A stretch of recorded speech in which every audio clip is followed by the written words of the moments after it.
Hérétique est un podcast politique mêlant entretien et débat. Hérétique pour questionner les dogmes et les mythes. Hérétique parce que la politique n'est pas la religion. Hérétique parce que vouloir penser est toujours le début de la dissidence. Guy Fargette, Origine et métamorphose du stalino-gauchisme, seconde partie. Et symétriquement à cet horizon utopique et indéfinissable, mais hautement désirable, il y a le contraire, il y a le camp du mal, l'objet de détestation qui est l'Occident. Et on a, derrière l'Occident, on a le fascisme, l'extrême droite, dont est accusé systématiquement les détracteurs, les dissidents, les contradicteurs. Oui, mais de toute façon, l'anti-occidentalisme est la caractéristique de fond de toutes ces concrétions idéologiques qui naissent sur le terrain stalino-gauchiste. Il y en a un qui avait d'ailleurs très bien résumé en une phrase, quelqu'un qui était passé par le stalinisme, puis le catholicisme intégriste, puis l'islamisme, c'est Garaudy. Il avait fait tout. D'ailleurs, je conseille de lire vivement le livre de Prazan sur la biographie et la trajectoire de Garaudy, puisqu'il va d'une négation à l'autre, c'est-à-dire du goulag, à la négation du génocide contre les Juifs. Et Garaudy il a résumé très bien sa position, et qui a plu énormément à ses amis islamistes. Il a dit « L'Occident est une anomalie qui doit disparaître. » C'est parfait. Il a tout résumé. On ne discute même pas sur les bienfaits ou les méfaits de l'Occident. C'est une anomalie. Les sociétés humaines ne doivent pas pouvoir, ne serait-ce que prendre en considération les réalisations occidentales. Alors c'est extraordinaire, puisque l'Occident, c'est la civilisation. Parce que toutes les civilisations ont commis des crimes, toutes les civilisations ont commis des horreurs. Mais pas toutes, loin de là, n'ont réussi ce qu'a réussi l'Occident. Mais notamment les reconnaître. D'abord, mettre en présence toutes les civilisations du monde. Et reconnaître ses propres monstruosités. Reconnaître ses propres... Ah oui, bien sûr. Les combattre de l'intérieur, être capable d'une autocritique, être capable... D'habitude, une civilisation, quand elle reconnaît ses méfaits, c'est parce qu'elle a été vaincue. Et l'Occident vainqueur reconnaît ses méfaits. C'est un truc inassimilable. Bref, donc... Et on en arrive à des absurdités. Par exemple, l'accusation redondante d'extrême droite, c'est obsessionnel. C'est vraiment obsessionnel. Et c'est extraordinaire, parce que là, ça mobilise encore autre chose, un déni et une hallucination. C'est-à-dire que l'hallucination est de voir l'extrême droite en Occident, alors que les manifestations d'extrême droite, depuis la fin du nazisme, sont vraiment anecdotiques. Donc, ils voient du fascisme là où il n'y en a pas. Ils sont incapables de voir le fascisme qui se déploie à l'échelle mondiale, et sous leurs yeux, j'ai nommé l'islamisme, qui est une authentique extrême droite, une authentique extrême droite religieuse. Et si vraiment on cherche un modèle d'extrême droite, c'est vers l'islamisme qu'il faut se tourner, en termes de relégation des femmes, en termes d'éloge de la violence, en termes de dogmatisme, de refus radical de la démocratie, refus de l'égalité, de la liberté, etc. Obsession d'un bouc émissaire, c'est dans l'islam qu'on le rencontre. Donc là, il y a un déni absolu. Il y a un refus très profond de la réalité. C'est-à-dire qu'il faut qu'il y ait, quelque part dans le monde, et de préférence plutôt loin, une sorte de miracle que l'on encense.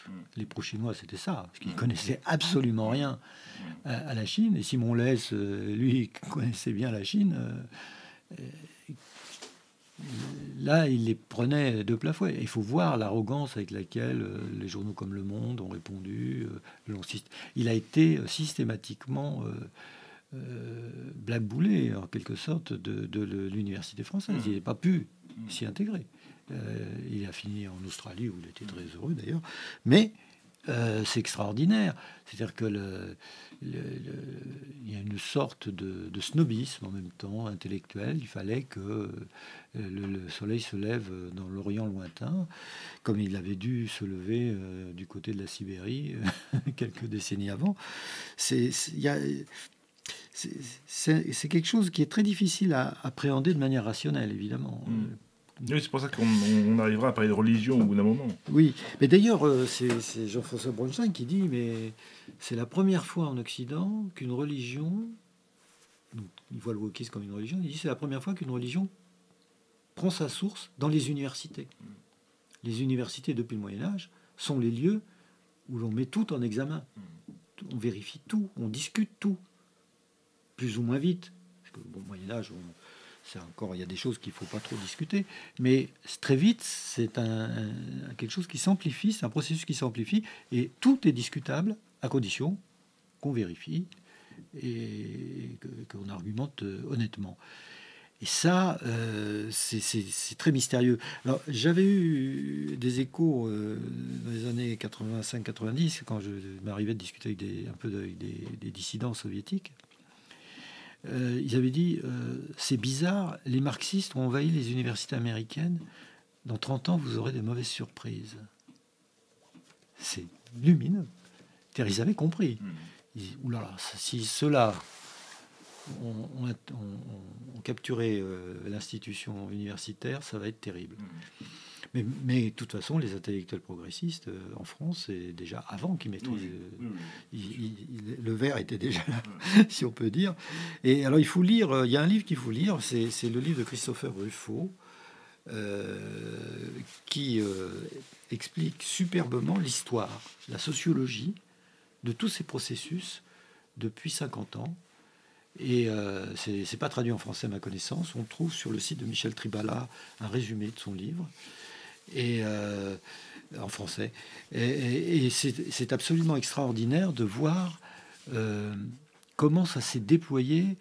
Et alors, ce qu'il faut bien comprendre, c'est qu'il ne s'agit pas d'un problème académique simplement, où des intellectuels en mal finalement d'inspiration inventent des fictions théoriciennes.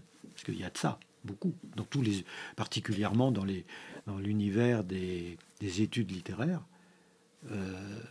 Ça n'arrête pas. Ils font de la fiction théoricienne tout le temps. C'est même le moyen pour eux de se propulser. L'un de ceux d'ailleurs qui avait fait à sa manière, c'est Edward Said, avec son livre sur l'orientalisme, qui est d'une mauvaise foi remarquable et qui a été très bien décortiqué par un auteur américain qui s'appelle Irwin, mais qui n'est pas traduit non plus.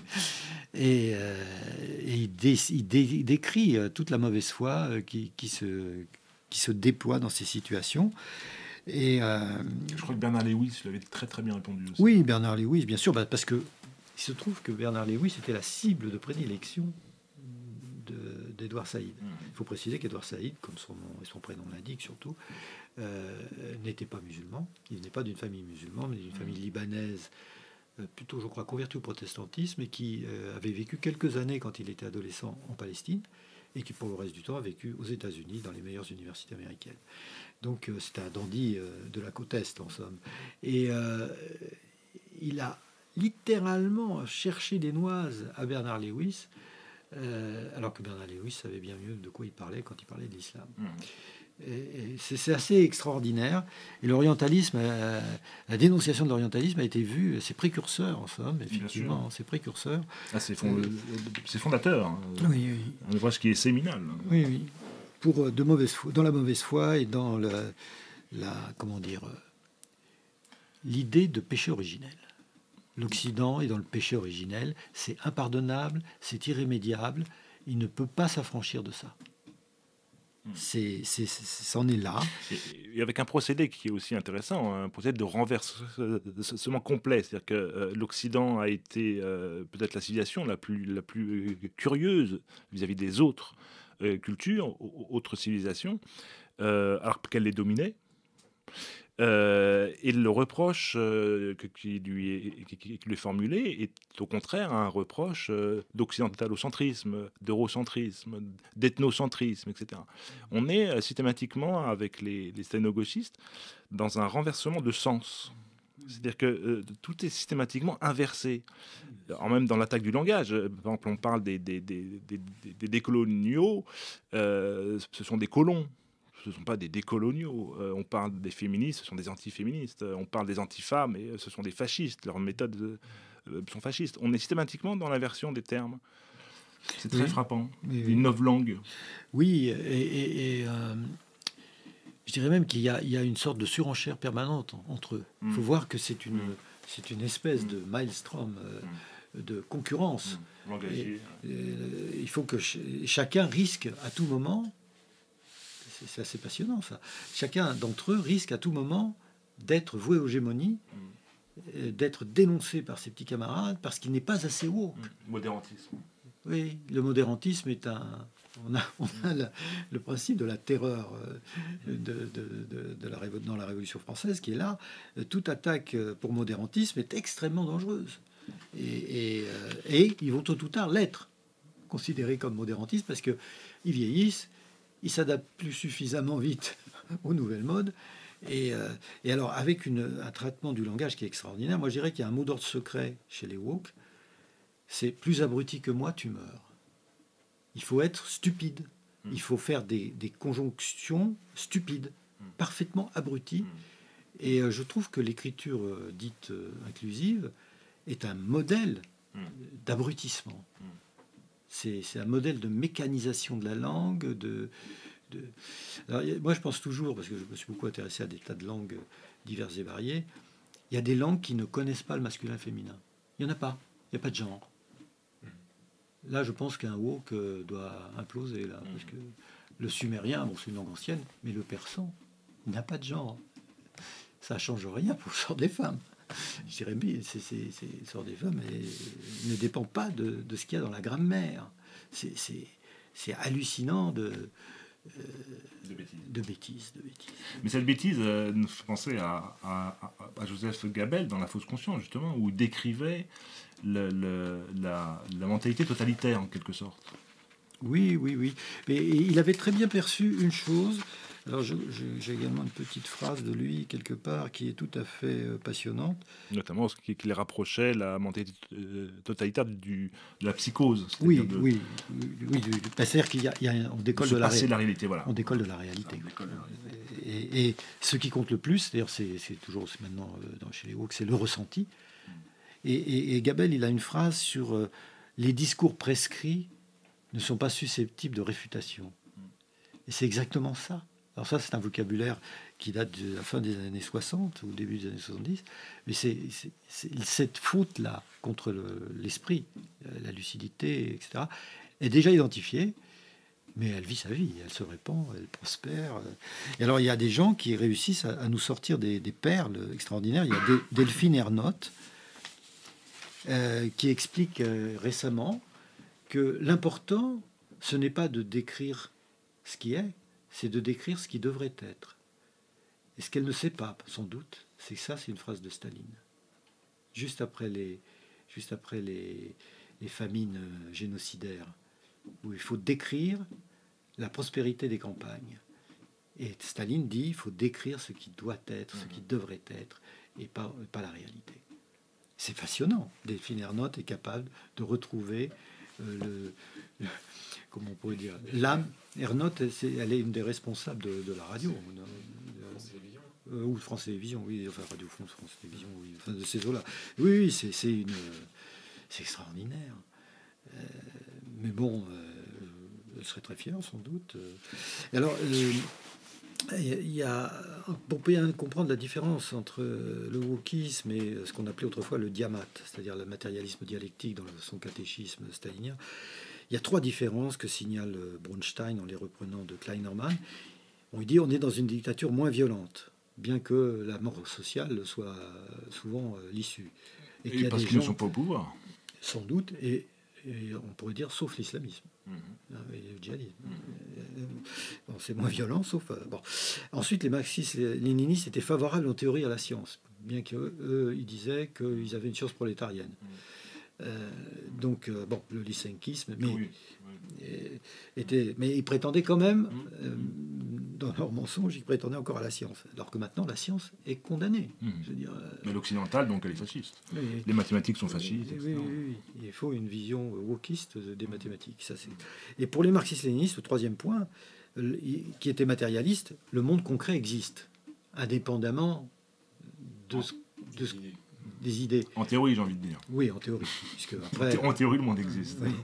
oui. D'ailleurs, les vrais marxistes, je dirais, c'était finalement ceux d'avant 14, et c'était les sociodémocrates. Ils avaient une belle phrase qui montre qu'ils essayaient, ils faisaient des efforts quand même. Ils disaient la réalité est le meilleur marxiste. Si la réalité contredit la théorie a tort. Point. C'est pas la peine de discuter. Il y avait ça. Mais c'est l'impulsion de Marx, à Oui, l'origine. oui, oui, Marx, bien sûr. philosophe, Au départ, ils partent là-dedans. Tout à fait honorable. Tout à fait, tout à fait.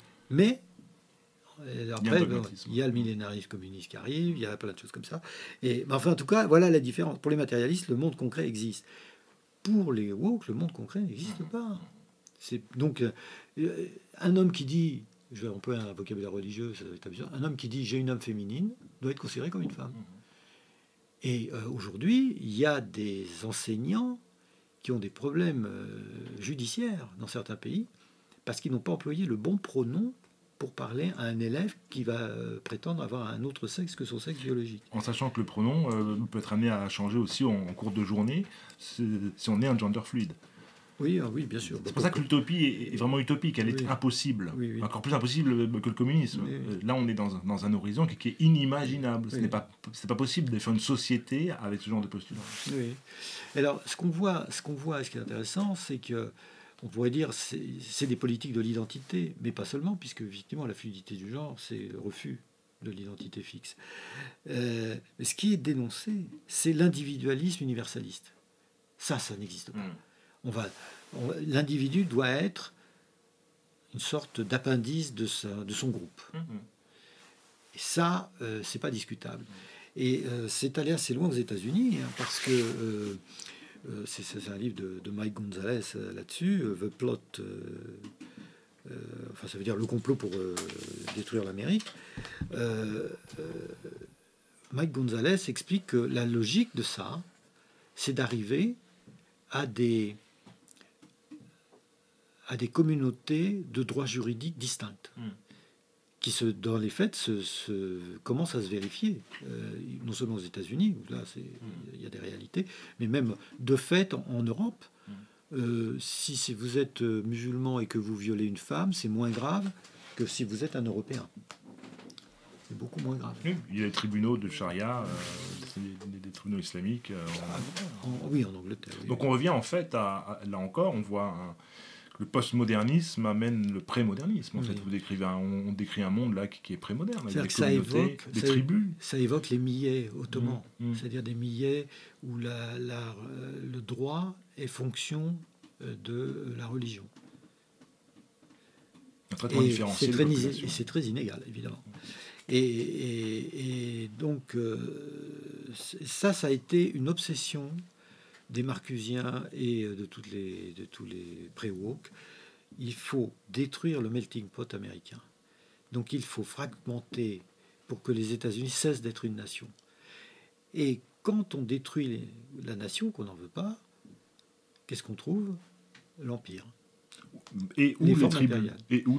Les communautés? Les tribus, si il n'y a pas d'institution en surplomb, disons. Il y a toujours des communautés. Sous un État impérial, il y aura des communautés en compétition avec mais les sinon, autres. il pourrait y avoir même des zones théoriquement impériales qui sont fragmentées et qui se livrent des guerres permanentes. C'est ce qu'on avait appelé en Espagne à un moment donné l'époque des taïfas. Il n'y a plus de califat, mais il y a des émirats qui se font la guerre tout le temps, partout, d'un canton à l'autre, etc. Il peut y avoir ça, quoi. Mais dans tous les cas, voilà, si on ne veut pas la nation... alors, moi, je suis toujours surpris. C'est que si on veut critiquer la nation, c'est pas compliqué. Il faut faire mieux. C'est pas la peine d'en faire un démon ou je ne sais quoi. Il faut faire mieux. Il faut donner un ensemble qui a des réussites à tout point de vue, y compris pour les individus, meilleurs. Sinon, les empires, on voit bien que c'est pas du tout ça. Mais ça, c'est pas grave. Et l'URSS, le communisme d'une manière générale, a reconstitué les empires. Oui. En fait, on voit que la destruction de la l'URSS nation a fait un revient, superbe en fait. empire, avec une religion pour l'élite, qui était le marxisme-léninisme, et puis une population qui n'en voulait pas, mais qui subissait de manière affreuse, et qui passait littéralement au hachoir. Enfin, il faut voir les quantités de gens qui ont été massacrés, éliminés, avec une réinvention d'une forme d'esclavage. Enfin bon, c'est extraordinaire. De ce point de vue-là, le nazisme, en réalité, c'est un concurrent. C'est un concurrent qui cherche à supplanter le bolchevisme. C'est pas l'opposé. C'est un concurrent, donc rival, et qui mène une guerre millénariste contre l'Union soviétique, mais en employant les mêmes méthodes.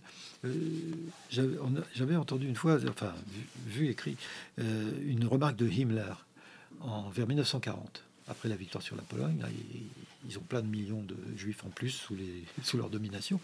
Il dit une chose extraordinaire. Si nous étions des bolcheviks, des Russes, des Asiates, on exterminerait les Juifs.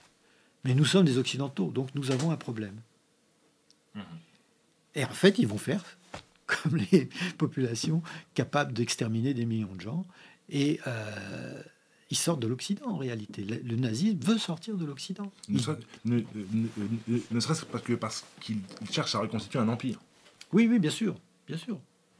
Mais c'est d'ailleurs une chose que Paul Lyonnais, qui a fait un bouquin remarquable sur le néo-antiracisme en 91, ce bouquin qui a été voué au gémonique, et il a été un des premiers à être un des premiers à être qualifié de fasciste et complètement une mort sociale pratiquement. Paul Lyonnais explique que même la fixation surtout à partir des années 80, 70-80, sur le génocide antisémite de Hitler, escamote cette dimension de création impériale forcenée. Et alors que c'est très important. Et ça, c'est complètement manqué. Donc on a un diable, Hitler, qui sort de sa boîte, quoi, et qui commet des terribles... Mais jusqu'où vont-ils? Et comment le font-ils? Et il faut voir, quand même, quand on connaît l'histoire du nazisme en détail, l'impressionnante mécanique, acharnement, organisation, c'est hallucinant. C'est hallucinant. C'est pas simplement l'antisémitisme qui peut expliquer ça. Il y a quelque chose d'autre, c'est la volonté de faire un véritable empire. Hitler a parfaitement compris comment on fait un empire. C'est ce que font les Assyriens dans l'Antiquité. Enfin bref, il y a là des choses qui sont... les Assyriens étaient capables d'aller massacrer les populations qui ne voulaient pas se soumettre ou verser le tribut, ou pas assez vite, etc. Puis après, ils brûlent tous les enfants de cette communauté devant le reste de la population. Il les immole. Ou alors, ils coupent les têtes et ils jouent à la balle avec les têtes. On a ça dans les inscriptions royales assyriennes. Je veux dire, il y a ça. Et la Syrie, c'est vraiment la première fois que l'empire est formulé avec sa nécessité d'expansion permanente. Puisque pour le dieu Assour, il faut sans cesse trouver de nouveaux territoires. Et alors précisément, depuis le début de l'émission, on fait des références religieuses. Mais vous avez aussi dans vos écrits, vous décrivez les dimensions religieuses du stalino-gauchisme, justement, qui est un mouvement qui est politique et idéologique, mais qui peut-être révèle sa véritable nature à travers une grille de lecture religieuse. En quoi est-ce que c'est religieux, le stalino-gauchisme? Le marxisme-léninisme était une religion politique, et d'ailleurs ceux qui comprenaient le plus vite ce que c'était des gens religieux, notamment catholiques, etc. Ils comprenaient très vite les caractéristiques, parce qu'ils pesaient ils disaient tiens, c'est vraiment, les catégories se transmettent, se transposent, mais c'est une religion. Alors une religion judéo-chrétienne, c'est-à-dire qu'on a un livre de référence, on a une Bible ou le Capital, on a une religion, on a un diable, on a une minorité victime qui va renverser. Les derniers seront les premiers, choses, paraît-il. On a un sens de l'histoire. Oui, tout à fait. Et on va vers... on a des martyrs. Et l'autre monde, c'est l'avenir. La parousie. Ça tient lieu d'autres mondes, l'avenir. Et évidemment, l'embêtant, c'est qu'ils reculent au fur et à mesure qu'on s'en rapproche. C'est pas prévu, mais enfin, ils auraient dû. C'était le problème du judéo-christianisme aussi. Oui, aussi, bien sûr. Mais c'était une religion régulière. Le marxisme... Alors, c'est surtout, quand on regarde le marxisme-léninisme, c'est un millénarisme. C'est ça. C'est un millénarisme. C'est-à-dire, c'est une religion incandescente, comme le sont beaucoup de religions au départ. L'islam, dans son moment de cristallisation, était millénariste. Le christianisme est millénariste. Le christianisme, dès le départ, il dit Jésus va revenir bientôt. C'est parfaitement assumé. Mais ce qui se passe, c'est qu'après, les religions réussissent à avoir une existence de routine, je dirais, routinière. Et c'est ça qui manque au marxisme-léninisme. Et c'est pour ça que l'Union soviétique s'effondre. Parce qu'une fois que le millénarisme est déconsidéré, qu'est-ce qui se passe ?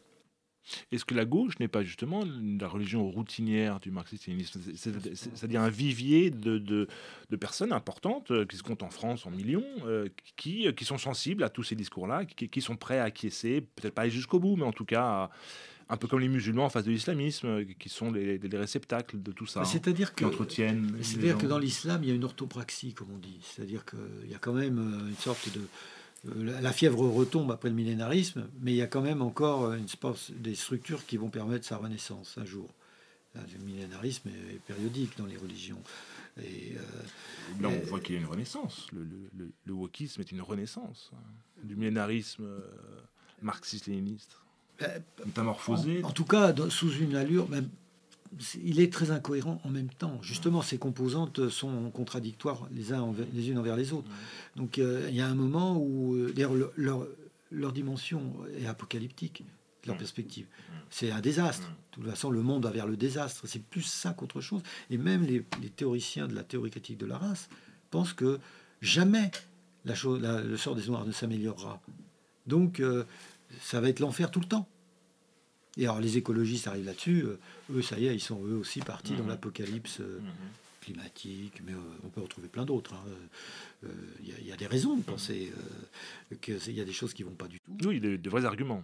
Il y a des vrais arguments, mais la question c'est, pratiquement, dans 10 ans, le monde est mort, quoi. Enfin, or, bon, on verra bien, mais si ça se trouve... enfin, tout continuera avec des hauts et des bas. Alors, ça, c'est le problème de l'espèce humaine. Je dirais, dans l'histoire, il y a des moments où des régions où elle a terriblement pollué. Par exemple, toute la côte toscane est parsemée de millions de tonnes de minerais de fer. Parce que la Toscane, c'est un grand pays d'extraction du fer, et les Étrusques, c'est ça leur point fort. Et il y a des millions de tonnes sur les côtes toscanes. Voilà. Et il n'y a pas eu de recyclage. Et si on va à Chypre, c'est une montagne de cuivre. Ça a été la grande fournisseuse de cuivre pendant une grande partie de ce qu'on appelle l'âge du bronze, justement. Il y avait besoin d'étain et de cuivre. Et la Chypre est fondamentale. Et ça polarise complètement les routes commerciales de tout le Proche-Orient jusqu'en Asie centrale et jusqu'en Égypte, jusqu'en Grèce, etc. Et donc, il y a énormément de pollution. Là, ce qui se passe, c'est qu'évidemment, on a changé de... Dans tout ce qui est réchauffement climatique, comme dans le capitalisme et par moments aussi, on parle de système, etc., on a l'impression aussi qu'on se bat contre quelque chose qui est quasi impossible à... Il faut agir tout de suite, maintenant, mais on a l'impression qu'il n'y a pas vraiment de proposition et de sortie. De toute façon, c'est quasi inéluctable, c'est presque un compteur qui est mis en marche, et il faut tout de suite faire quelque chose, même si en fait on se dit mais attends, c'est pas parce qu'on va par exemple rénover la cité universitaire parce que tu as bloqué l'autoroute que ça va sauver le monde. Mais on a l'impression que c'est plutôt un appel à un soulèvement presque quasi religieux, mais contre aussi le combat, il est perdu d'avance. Et c'est là où ça fait vraiment penser à la religion. Mais comme on a aussi, comme on définit pas le capitalisme, c'est aussi quelque chose de très très difficile à combattre. Et, ouais. Mais alors justement, les mécanismes capitalistes, ça existe, ça a été bien identifié, bien décrit. C'était nouveau dans les années 1830-1840. Et pas tellement avant, d'ailleurs. Les mécanismes capitalistes, mon capitalisme est employé un peu toutes les sauces. Alors déjà, on pourrait dire le nirvana des intellectuels, c'est quand il y a un système quelque part, qui peuvent tripoter, qui peuvent analyser, découper, etc. Et puis, les technocrates, eux, ils vont dire, on va le maîtriser, le système. Bon, en réalité, est-ce qu'il y a un système? Est-ce que les mécanismes capitalistes font système? Ça, c'est, à mon avis, une grande illusion intellectuelle. Ce qui est si déconcertant dans les mécanismes capitalistes, c'est que quand on les bloque ou qu'on part à certains problèmes, paf, ça part par un autre côté, ça passe. C'est très, très curieux. On va dire, on va prendre des lois, on va faire des choses, ça, il ne faut plus faire, etc. Hop, on s'aperçoit que ils sont passés autrement. Et il y a un contournement, et ça fait penser c'est comme une inondation, c'est un écoulement. Et si on bloque un endroit, l'eau va chercher à passer ailleurs. C'est-à-dire qu'on a une sorte de fuite en avant permanente. Et ça, pour bloquer ça, c'est difficile. Alors après, on peut dire le monde est fini. Il y a un moment où cette fuite en avant va falloir qu'elle s'arrête, très probablement. Ça sera le gros. Mais il y a des théories actuellement, des théories technocratiques, qui ont le vent en poupe, dont on entend assez peu parler, sauf dans des rapports du Sénat ou des choses comme ça. Il y en a qui se disent, ouais, on va pas pouvoir avoir assez de minerais partout. Si les Chinois et les Indiens veulent les mêmes réseaux électriques, il n'y a pas assez de cuivre sur la planète. Or, le cuivre, ça a été corrélé à la création des villes. Historiquement, si le cuivre, il n'y en a pas assez, là, ça va avoir des répercussions colossales. Et ils disent, c'est facile, on va exploiter les astéroïdes. Et ils sont en train de partir là-dedans. Il y a toute une possibilité qui est étudiée, et les histoires de fusées récupérables, etc., il y a des arrière-pensées d'aller gratter les astéroïdes, parce que là, il y a plein de minerais, là. Plein de minerais. Alors, pour la Lune, il y a tout un délire qui a été émis il y a déjà quelques années, qui font que les Chinois s'y intéressent d'ailleurs, parce que les Chinois, ils essayent de choper toutes les techniques, c'est que le rayonnement solaire crée de l'hélium-3 sur la Lune.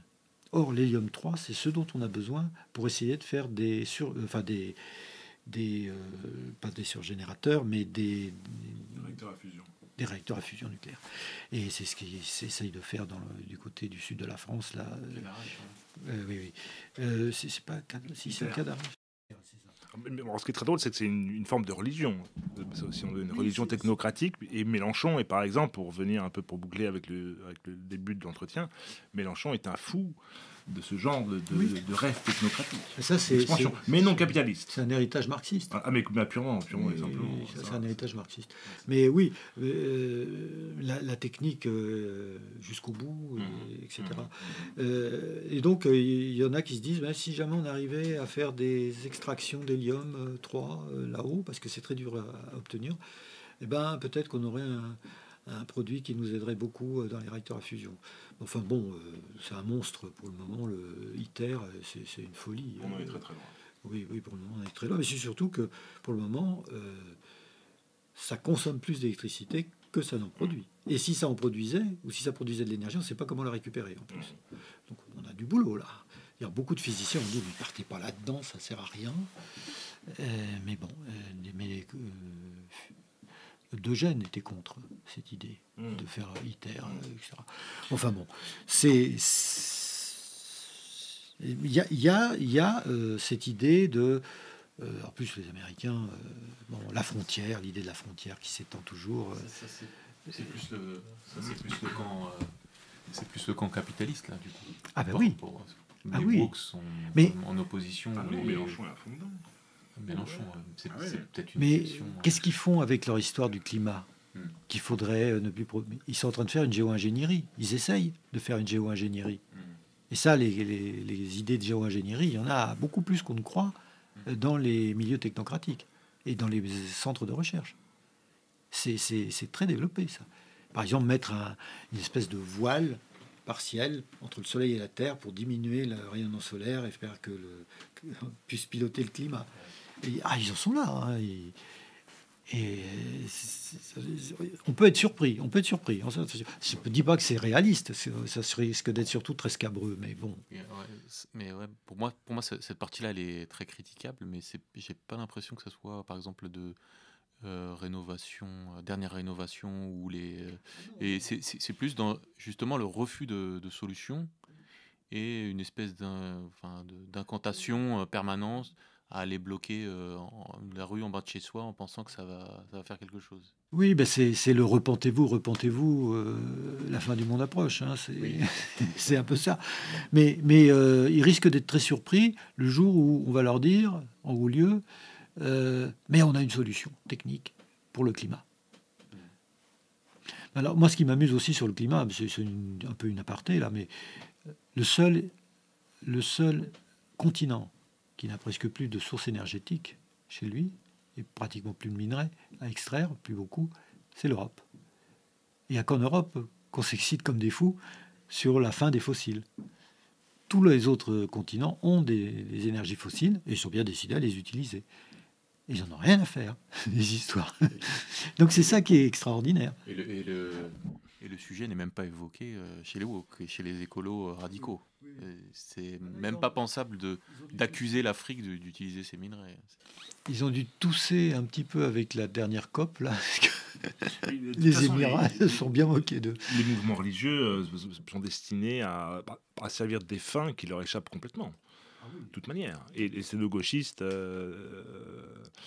pas moins que les autres.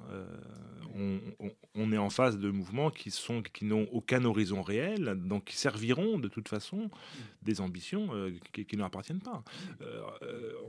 Je pense par exemple, on dit que le wokisme n'est pas vivable, et c'est tout à fait vrai.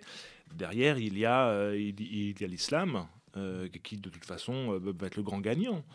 Non pas qu'il y ait des solutions, mais de toute façon, en termes démographiques et doctrinal, il sera bien premier. Donc c'est un peu c'est la seule dimension dite woke, ou en rapport avec les woke, c'est la seule dimension qui a une sorte de projet positif concret. C'est ça. Redoutable, mais concret. Concret au sens où... Relativement. Bah, dans une société hyper technologisée, c'est quand même un peu difficile. Il y a des choses qui vont craquer un petit peu. Peut-être. Là aussi, il y a une forme d'utopie. Mais pour en venir au xénogauchisme et particulièrement au marxisme-léninisme comme quatrième monothéisme, parce que c'est comme ça que vous le décrivez dans vos textes, je trouve que ça offre une lecture qui est très intéressante parce qu'on peut comprendre les convergences dans ces cas-là qui, sans cette grille de lecture, sont difficilement compréhensibles.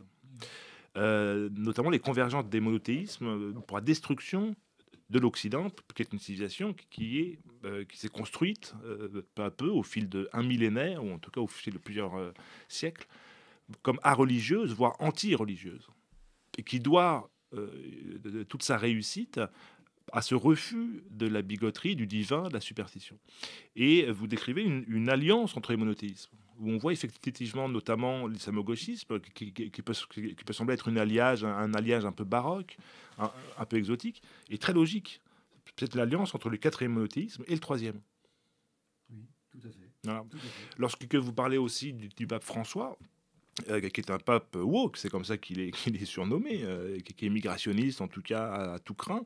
Là aussi, on a une convergence qui est proche en tout cas d'un courant qui est concurrent à la théologie de la libération en Amérique latine, donc qui est très proche du marxisme. On a la convergence entre le quatrième et le premier monothéisme.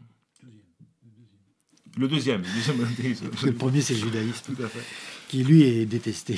Maintenant, je trouve que c'est une grille de lecture qui n'est jamais abordée et qui est très très parlante. Oui. Il y a deux choses avec le pape. D'abord, la base démographique de l'Église catholique, c'est l'Afrique subsaharienne et l'Amérique latine. Donc quand il parle au nom des peuples misérables ou pauvres, il parle au nom de la base de l'Église catholique. Elle est subclaquante en Europe. Donc, effectivement. Et donc, ça, c'est la première chose. La deuxième chose, c'est que le pape, c'est un théoricien. C'est un jésuite. Et c'est un théoricien. Et il a écrit la Teología del Pueblo, qui était la variante de la théorie de la Révolution. La théologie, pardon, de la libération. Non, il y avait une théologie de la Révolution. Ah oui. Ok. Et il a fait une version en quelque sorte acceptable pour l'establishment des pays d'Amérique latine, tout en conservant subrepticement une série de concepts quasi marxistes. Donc il est... En plus, je le soupçonne d'avoir une sorte de vision folle d'union un jour du christianisme et de l'islam. En tout cas, il y a beaucoup d'interventions qui sont dans cette direction. Si jamais on a ça en tête, on risque d'avoir, de ne pas être surpris quoi, de ces étranges sorties. Il a quelque chose comme ça. Mais ce qu'il faut bien comprendre, c'est que alors, le christianisme, c'est devenu une religion d'empire. Mais il a été façonné par l'Empire d'Orient, quoi, Constantin, etc. Mais le drame de l'Église catholique apostolique romaine, c'est qu'elle a été orpheline de l'Empire. Tout le Moyen-Âge, elle cherche un empire. Hein. Elle le voudrait. Charlemagne, elle le propose. C'est les héritiers d'Othon. Othon est les héritiers en Allemagne, etc. Elle aurait voulu un empire. Et elle se voyait très bien, finalement, donnant un régime quasi théocratique, comme c'est le cas, ça a été le cas dans l'Empire de Byzance.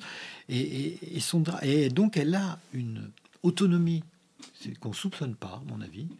Elle a une autonomie de projection et de vision qui peuvent parfaitement diverger de l'Occident. Ça, on pourrait être surpris. Puisque l'Occident est sorti du christianisme, bien qu'il soit anthropologiquement encore baigné par les catégories chrétiennes, puisque l'Occident ne veut pas, on va s'intéresser aux populations qui sont sérieuses dans le domaine et qui croient vraiment. Et donc là, il y a quelque chose de... Il y a un compromis, une convergence de vues aussi entre le marxisme, ou en tout cas les tenants, les héritiers du marxisme et l'Église catholique. Ce n'est pas un hasard. Oui. Et alors, il y a des effets, en tout cas immédiats, très concrets, qui devrait inquiéter. Alors non seulement ça bouleverse l'université qui était le sanctuaire de la lucidité, de la réflexion et de l'honnêteté, si on peut dire. Enfin bon, ça n'a pas toujours été le cas, mais enfin c'était la tendance. C'était la tendance. Non seulement ça fait ça, mais ça crée, et là aux États-Unis c'est très avancé, ça crée une bureaucratie de contrôle dans les universités, dans les enseignements, dans les lieux d'enseignement, une bureaucratie de contrôle de la rectitude idéologique. Et ce sont des postes qui sont offerts à des gens, comme on dit, de la diversité. Donc là, on a aux États-Unis, il y a peut-être 1 million de bureaucrates de ce genre dans l'université. Ils coûtent plus cher désormais que les enseignants. Donc là, on a une sorte de clapet de non-retour. C'est-à-dire que là, il y a une force bureaucratique, sociologique, qu'il n'est pas question de renvoyer à la maison. Ça, c'est redoutable. Et Christopher Rufo le montre très bien. Et malgré tout, dans son dernier chapitre, il pense que comme les woke sont très minoritaires en réalité dans la société, ça va se désintégrer. Et je pense qu'il sous-estime cette dimension d'implantation administrativo-bureaucratique. L'inertie. Oui, l'inertie. Mais qu'est-ce qu'elle deviendrait? Ben justement, ils ne peuvent pas accepter. Elle reste en place. Oui, ils ne peuvent pas accepter de retourner à la maison, d'être au chômage ou d'aller travailler ailleurs, dans le privé. Et ça risque d'être... c'est important, mais ça n'est pas mis en avant. Et ça, ça me fait penser, moi, à ce que disaient des gens comme Gaetano Mosca, qui était l'école sociologique élitiste italienne, à la fin du 19e, début 20e. Il avait dit une chose remarquable. Il avait dit, en s'adressant aux sociodémocrates, c'est bien joli, toutes vos théories et tout ça, mais vous savez, si vous prenez le pouvoir et que vous voulez appliquer votre programme, vous serez obligé de construire une administration gigantesque. Une armée de fonctionnaires. Une armée de fous, oui. Et c'est ce qui s'est passé. C'est ce qui s'est passé en Union soviétique et dans tous les régimes soviétiques. Et l'écologie, qui qui est de l'écologisme plus que l'écologie, parce qu'il y a une discipline qui s'appelle l'écologie qui étudie toute la multiplicité des effets en boucle, des causalités. Mais il y a l'écologisme n'a pas d'autre solution que de créer une débureaucratie. Il n'y a pas d'autre solution. Et ça, c'est redoutable parce qu'en général, ça crée le contraire de ce que ça voulait ou ça prétendait créer. C'est-à-dire que les effets sont extrêmement pervers et dévastateurs. Dernière question.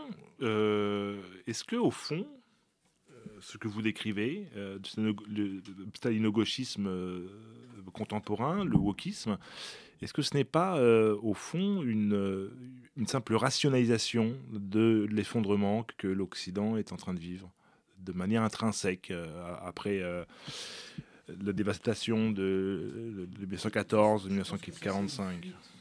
Ça serait une fuite devant les problèmes de l'Occident. Je pense plutôt. C'est-à-dire que... Oui, en aggravant malgré tout les traits les plus régressifs. Je pense au langage, destruction du langage, extraordinaire décrépitude de l'enseignement, la transmission des savoirs, etc. Le wokisme rationalise en disant que le langage, au fond, peut être modelé, on peut le modifier comme on le veut, on peut le malmener, etc. Mais ils sont persuadés de faire un sursaut. Mais persuadés de faire un sursaut, oui. Alors qu'en réalité, ils trébuchent. Même chose à propos des relations entre mes femmes, la question du genre. Est-ce qu'au fond, la question du genre, telle qu'elle est traitée aujourd'hui de manière délirante par les woke, n'est pas simplement un verbiage qui permet de faire avaler le fait que les relations humaines sont de plus en plus compliquées, de plus en plus confuses, de plus en plus précaires? Il y a un délitement anthropologique. Oui, oui. Enfin, avec des conséquences... Est-ce qu'on n'est pas en train de surestimer leur rôle d'un point de vue historique? Ce que je crois, c'est qu'effectivement, leur rôle, il bénéficie d'un facteur silencieux qui est décisif, en fait. C'est pas eux qui sont décisifs, c'est le facteur silencieux qui leur permet d'exister et de les laisse faire. C'est la révolte des élites occidentales. Les élites occidentales ont décidé de ne plus être en communauté de destin avec leur population. Et donc... les woke ont le champ libre, ils ont un boulevard devant eux pour faire n'importe quoi. C'est pas grave. Ce qui compte, c'est que tant que les élites ne reprennent pas les choses en main, et alors est-ce qu'elles le feront? Je ne sais pas. Ça irait très vite si elles reprenaient les choses en main, je pense. Ce serait étonnant. Elles sont en partie woke maintenant, les élites. Alors oui, il y a même ce qu'on a appelé un capitalisme woke, c'est-à-dire qu'il y a des grandes entreprises aux États-Unis qui ont cédé aux injonctions woke et qui créent une bureaucratie dédiée à la vérification de la rectitude woke des comportements dans l'entreprise. Donc là, on a à nouveau également une bureaucratie qui est en train de s'installer, mais alors qui est évidemment parasitaire. Toutes ces bureaucraties-là sont parasitaires. Donc combien de temps ça peut durer, etc. Ça, c'est... Si les élites occidentales ont décidé de ne plus être en communauté de destin, et c'est manifeste depuis les années 90, hein, Christopher Lasch avait été très, très clair là-dessus, c'est un peu comme si les nations étaient une sorte d'arche, qu'elle avait un pilier avec les élites, un pilier avec la population. Si le pilier des élites se dérobe, qu'est-ce qui se passe? Il y a une désymbolisation massive des nations. L'esprit national. C'est une désymbolisation où les gens commencent à... Et je crois que ça, c'est très grave parce que ça serait comme la mort d'une religion. S'il y a une religion qui meurt, qu'est-ce qui se passe derrière dans les comportements, dans les processus mentaux ça risque d'être détonnant. Et ça, on ne sait pas. Et effectivement, moi, je pense que d'ailleurs, à mon avis, les woke, les intellectuels universitaires et les médiatiques et tout ça doivent se sentir très fragiles. Ils doivent se dire oulala, si le peuple se détourne de nous manifestement et qu'il agit, c'est la panique. C'est la panique. Oui, on l'a vu effectivement au début avec les Gilets jaunes, mais très rapidement, les stalino-gauchistes, là, pour le coup, ont repris le contrôle et ont infiltré le mouvement à partir de très rapidement, au bout de 2-3 mois. Et tout ce qu'on a appelé les Gilets jaunes de 2019, 2020, etc., c'est uniquement des groupuscules et tout un public de stalino-gauchistes. Je suis pas sûr que c'est aussi peur que ça du peuple. Ils ont peur effectivement peut-être de ce qu'on appelle le populisme, oui, qui est en réaction à ça. Oui, et puis peut-être des réactions complètement anomiques. C'est possible, ça aussi, parce qu'il faut quand même voir ce qui s'est passé, par exemple, à Crépol, et ce qui se passe à Romans, également ensuite, où les musulmans déterminés ont intimidé la ville, littéralement. Après la tentative de défilé dit d'ultra-droite, mais qui, à mon avis, n'était même pas d'ultra-droite à proprement parler. Ils ont voulu faire un défilé à la Corse, comme ils ont fait en Corse à plusieurs reprises. Et il y a eu un crime insupportable. On fait une intimidation sans être très méchant, mais ils ont voulu faire ça, et ils ont été salement traités par, évidemment, l'État. Et en retour, il y a eu une intimidation faite par les musulmans dans Romans. Et ce genre de choses, je ne sais pas si ça peut durer longtemps. Et en plus, on apprend qu'il y avait un groupuscule de 4 ou 5 clampins qui avaient envie de massacrer un village breton comme ça pour le plaisir. Si ce genre de choses se produit, et ça peut se produire, je ne suis pas sûr que les réactions resteront... comment on pourrait dire, policée, régulière, et on ne sait pas, on ne sait pas. Ça sera très difficile à envisager. Il n'y a qu'à voir comment on a escamoté les 5 jours du tsunami, de pillage et d'incendie de juin-juillet. Les Français n'ont pas oublié, mais les médias ont oublié. Je ne sais pas. Ça, c'est...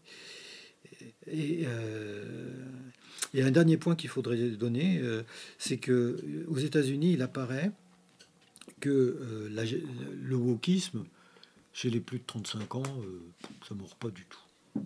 Pas du tout. Par contre, chez les jeunes, ça mord. Et surtout dans ce qu'ils ont appelé la e-génération, c'est-à-dire celle qui est née, qui n'a été toute sa vie entourée d'écrans, et qui est d'une instabilité affective et mentale inquiétante. Et disons que c'est à peu près génération née après 1995, et qui évidemment vit sur les réseaux sociaux, moi j'appelle les réseaux antisociaux plutôt, mais bon. Et ça, c'est du combustible détonnant, on ne sait pas du tout ce que ça peut donner. Les réseaux sociaux, quand ils sont apparus dans divers pays du tiers-monde, ont été décisifs pour le passage à la guerre civile, notamment en Birmanie, etc. Donc, c'est un effet de déstabilisation de médias de masse comme ça qui peut être incontrôlable. On ne sait pas. On a oublié, et en France, il ne fallait pas le dire, qu'en début des années 90, en Yougoslavie, le rôle des télévisions a été décisif dans le passage à la guerre civile. Ils ont entassé les fake news de tous les côtés, hein, croates, musulmans et serbes, jusqu'à provoquer l'embrasement. Il ne faut pas le dire que la télévision a fait ça. C'est marrant, ça. Vous pensez qu'il y a un risque de guerre civile en France ? Ça, je ne sais pas. Est-ce qu'on verra peut-être des combats localisés, par exemple une descente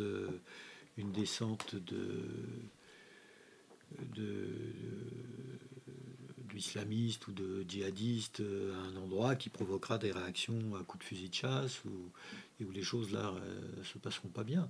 Ça, on peut avoir ça. C'est